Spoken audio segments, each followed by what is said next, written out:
కులాతీత రాజకీయాలకు నాంది పలుకులేమంటారా? ఖచ్చితంగా అవసరం. రాజు నీతి తప్పితే నేల సారం తప్పొద్దు అంటారు.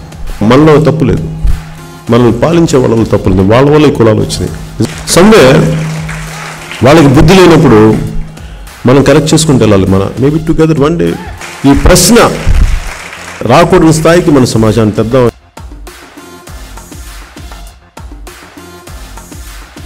మీ అభిమానం భయం వేస్తుంది అంటారు. ఏం చేయరు వాళ్ళు, బైక్లు వేసుకుని ఊరిని ఇట్లా తిప్పుతారు అంతే. మీ గోదావరి జిల్లాలో ఇలా చేస్తారని అంటారు. నేను తెలంగాణకి వెళ్తాను, కరీంనగర్ పోతాను, మంథని, ఆదిలాబాద్. యువత ఎప్పుడైనా ఇలాగే ఉంటారు, ఉత్సాహంగా ఉంటారు, బైకులు తీస్తారు. ఖమ్మంకి వెళ్తాం, కొత్తగూడెంకి వెళ్తాం, బైకులు తీస్తారు. బళ్ళారి, చిక్బళ్ళాపూర్, ఎవరు తెలీదు. వెళ్తే రోడ్ల మీద యువత గుండెలు కొట్టుకొని ఇట్లా అనుకుంటారు, మాతామంటుంది. ఇవన్నీ నేను అనుకుంటాను ఎందుకు చేస్తున్నారు.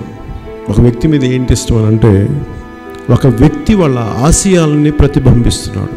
ఎంత క్రైమ్ అది, ఎంత ద్రోహం అది. Compare to special category status ఇస్తామని చెప్పి మాట తప్పిన వాళ్ళకంటే దుర్మార్గుల వీళ్ళు.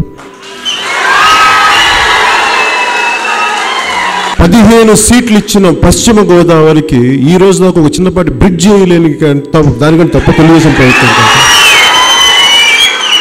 వేల కోట్లు దోచేసిన జగన్ కంటే దుర్మార్గుల, ఇసుక దోపిడీ చేసే వాళ్ళకంటే దుర్మార్గుల మా వాళ్ళు. చిన్నబాయ్ ఏం చేశారు మా వాళ్ళు? సింపుల్గా బైక్ తోటి సౌండ్ చేస్తారు. ఆ బైక్ ధ్వని ఎవరికి భయం కలిగిస్తుందంటే దోపిడీ చేసే వాళ్ళకి భయం కలిగిస్తుంది.